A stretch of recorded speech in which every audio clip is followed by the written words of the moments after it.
Hi Salman, my name is Salman from Zee TV. मेरा सवाल आपसे यह है कि ट्राई नेशन सीरीज़ में आपने बड़ा अच्छा परफॉर्म किया था वो अपने नाम की, लेकिन अभी ये जो एशिया कप हो रहा है इसके अंदर दूसरी मरतबा पाकिस्तानी टीम इंडिया से हारी है। तो आगे मैचेस पड़े हुए हैं, तो पाकिस्तान के जो लोग हैं वो चाहते हैं कि पाकिस्तान फाइनल तक जाए। तो क्या समझते हैं कि कितनी मेहनत मजीद करनी पड़ेगी आगे, क्योंकि बैटिंग भी नहीं चल रही है, बॉलिंग भी नहीं चल रही है।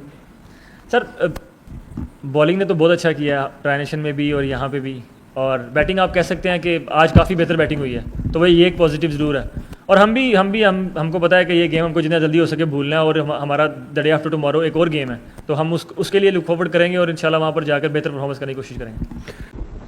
वालेकुम सलमान। वालेकुम सलमान 9.3 ओवर्स में 93 रन थे। उस वक्त ऐसा लग रहा था कि जैसे पाकिस्तान 180 या 200 करेगा। तो क्या वजह रही? क्या डिसअपॉइंटिंग टोटल था जब आपने इनिंग्स ब्रेक में बात की? तो सर, डिसअपॉइंटिंग टोटल तो नहीं था, लेकिन हाँ, जिस तरह हमारा स्टार्ट हुआ था फर्स्ट 10 ओवर में, हमें मेरे ख्याल से 10-15 रन ज़्यादा करने चाहिए थे। लेकिन मेरे ख्याल से 10 ओवर के बाद जब बॉल थोड़ा सॉफ्ट होता है तो इतना इजी नहीं है यहाँ पे बैटिंग करना। तो 170 भी I think it was a challenging total, but हमने इस तरह पावर में वैसी बॉलिंग नहीं की जिस तरह हमको करनी चाहिए थी, जिसकी वजह से आप कह सकते हैं। लेकिन हाँ, जिस तरह हमारा स्टार्ट था हमको 180 प्लस करना चाहिए था। अंसर अकरम फ्रॉम बोल न्यूज़। सलमान, हम बैटिंग बॉलिंग किस चीज़ के ऊपर, किस फॉर्मेट के ऊपर पाकिस्तान के ऊपर इन्हिसार किया, और आज मोटिवेशन भी हमारे काम ना आई, और चेयरमैन साहब ने जो आपको हौसला दिया वो भी हमारे काम ना आया। तो जिस तरह से पाकिस्तान की परफॉर्मेंस आज बॉलिंग में देखी गई, फील्डिंग में देखी गई, क्या इसी तरह ही आगे सुपर 4 में मैचेस होंगे और उनको आप इस तरह स्ट्रैटेजीज के साथ रिप्लाई देंगे? सर, बॉलिंग हो या बैटिंग हो, हम परफेक्ट गेम खेलने को देखते हैं, चाहे उसमें बॉलिंग हो चाहे बैटिंग हो। हम दोनों चीज़ें शिकागो की कोई गेम आपको जीतनी है तो आपको तीनों शोबों में बेसिकली अच्छा करना पड़ता है। तो हमने आज फील्डिंग आप कह सकते हैं उतनी अच्छी नहीं की, लेकिन बैटिंग हमारी स्टार्ट अच्छा था, हम फिनिश उतना अच्छा नहीं कर पाए, और बॉलिंग में हमने स्टार्ट अच्छा नहीं किया लेकिन हमने फिनिश फिर भी अच्छा किया। लेकिन ये है कि चीज़ हमारे पास वर्क करने को है और हम वर्क करेंगे, और परसों हमारा मैच है, हम उसको लुक फॉरवर्ड कर रहे हैं। सलमान, 11th और 18th ओवर के बीच पाकिस्तान के 38 रन थे टूर्नामेंट में। ये किसी भी टीम के लिए ये लोएस्ट है सुकत आफ्टर दैट स्टार्ट।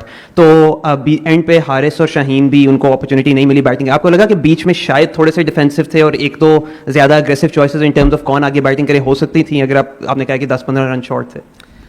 देखिए, ये ऐसी विकेटें हैं कि यहाँ पे कोई नया बैट्समैन आकर उसके लिए मुश्किल होती है, तो जो सेट बैट्समैन है उसको ही एंड तक जाना चाहिए। आपने उनका भी देखा होगा, जो नए बैट्समैन आए उनको मुश्किल हुई खेलने में। तो ये इस तरह की पिचेज़ हैं कि यहाँ पर नए बैट्समैन को मुश्किल होता है। तो वही मेरे ख्याल से एक ऐसी वजह होगी कि हमारे दो सेट बैट्समैन उस टाइम आउट हुए हैं, तो वो इतना रन उसमें बन नहीं पाए उस पीरियड में।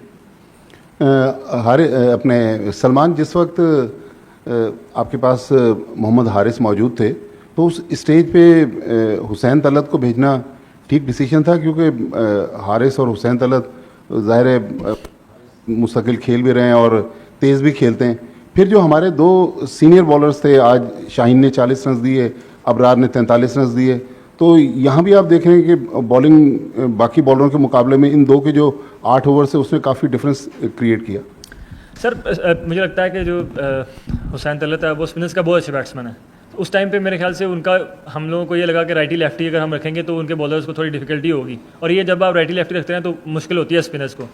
और आप कह सकते हैं उनका ऑफ डे था आज, दोनों अच्छी बॉलिंग करते हुए आ रहे हैं। तो ऑफ डे होना मतलब, अगर आप इतनी अच्छी बॉलिंग करते आ रहे हो तो मेरे ख्याल से इतनी अच्छी बॉलिंग के बाद अगर एक दिन ऑफ डे आ जाए तो वो उसमें इतना मसला नहीं है, तो कह सकते हैं कि उनका ऑफ डे था आज। Hi Salman, my name is Salman from Zee TV.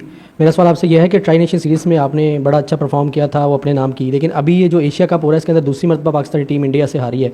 तो आगे मैचेस पड़े हुए हैं, तो पाकिस्तान के जो लोग हैं वो चाहते हैं कि पाकिस्तान फाइनल तक जाए। तो क्या समझते हैं कि कितनी मेहनत मजीद करनी पड़ेगी आगे, क्योंकि बैटिंग भी नहीं चल रही है, बॉलिंग भी नहीं चल रही है। सर, बॉलिंग ने तो बहुत अच्छा किया ट्राई नेशन में भी और यहाँ पे भी, और बैटिंग आप कह सकते हैं कि आज काफ़ी बेहतर बैटिंग हुई है, तो वही ये एक पॉजिटिव ज़रूर है। और हमको पता है कि ये गेम हमको जितना जल्दी हो सके भूलना है, और हमारा द डे आफ्टर टुमारो एक और गेम है, तो हम उसके लिए लुक फॉरवर्ड करेंगे और इंशाल्लाह वहाँ पर जाकर बेहतर परफॉर्मेंस करने की कोशिश करेंगे।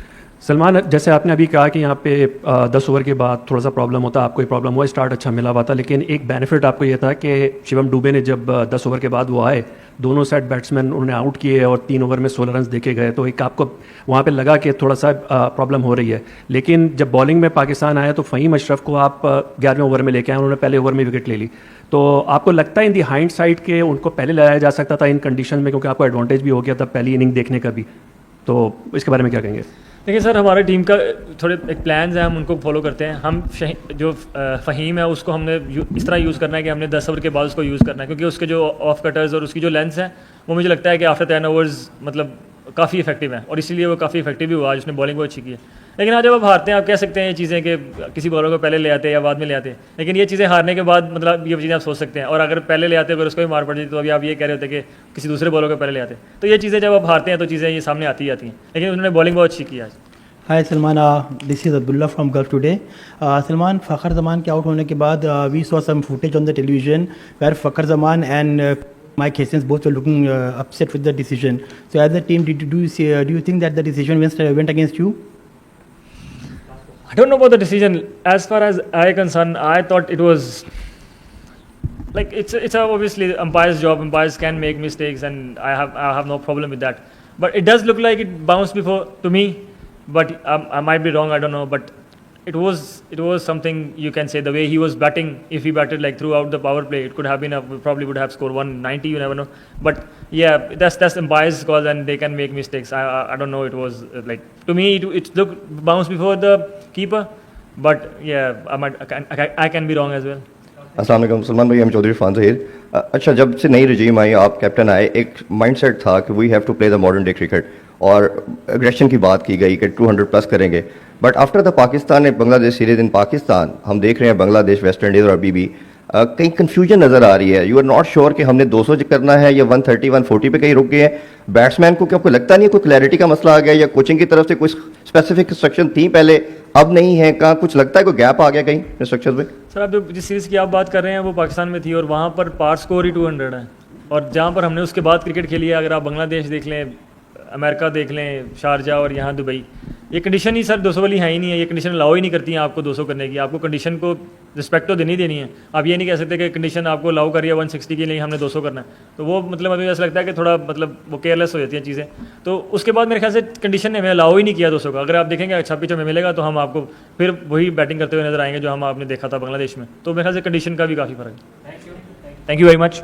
जी अस्सलाम वालेकुम नाज़रीन, आपने कप्तान सलमान लिया का मुकम्मल प्रेस कॉन्फ्रेंस सुन लिया है, जिसमें आपको पता है कि आज पाकिस्तान वर्सेस इंडिया के दरमियान एशिया कप में एक और बड़ा मुकाबला हुआ और यहाँ पर पाकिस्तान क्रिकेट टीम को एक बार फिर से यानी मुसलसल दूसरी मरतबा इस एशिया कप 2025 में शिकस्त हुई है। तो इसके बाद पाकिस्तान के कप्तान सलमान लिया ने जो है प्रेस कॉन्फ्रेंस जारी कर दिया और आपने मुकम्मल तौर पर सुन लिया भी है कि उन्होंने क्या कहा प्रेस कॉन्फ्रेंस में। जैसे कि आपको पता है कि आज फ़खर जमान को गलत तरीके से जो है आउट करार दिया गया है और यहाँ पर जो है अपनी जो रोशनी थी वो रद्द-ए-अमल जो था वो कप्तान सलमान अली भी इसके ऊपर डाल दिया है।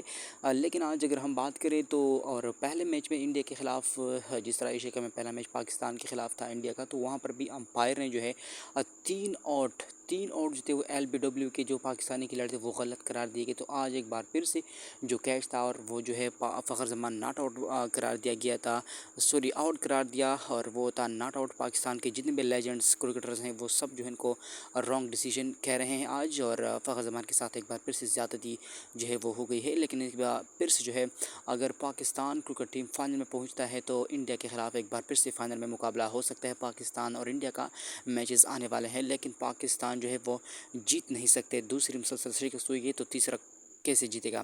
आज जो है शहजादा फरहान की जानिब से बहुत अच्छी परफॉर्म आई है, आप सबने देख लिया। बहुत अच्छी परफॉर्मेंस जो है शहजादा फरहान ने दी है पाकिस्तान की टीम के लिए। 45 गेंदों पर उन्होंने जो है 58 रन की शानदार इनिंग्स के लिए 3 छक्के और 4 चौके इनके इनिंग्स में 8 चौके उनके इनिंग्स में शामिल थे।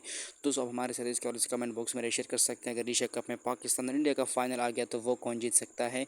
आप हमारे साथ इसके और इस कमेंट बॉक्स में शेयर कर सकते हैं। इसके अलावा अगर वीडियो अच्छी लगी है तो लाइक करें, चैनल को सब्सक्राइब और साथ में बेल आइकन को ज़रूर दबाइएगा ताकि इस तरह के नए आने वाले इंटरेस्टिंग वीडियोज़ आप लोगों को बर वक्त मिलते रहें। मैं चाहता हूँ इजाज़त, मिलते हैं नेक्स्ट वीडियो में। अल्लाह हाफिज़, टेक केयर, मिलते हैं नेक्स्ट वीडियो में। अल्लाह हाफिज़।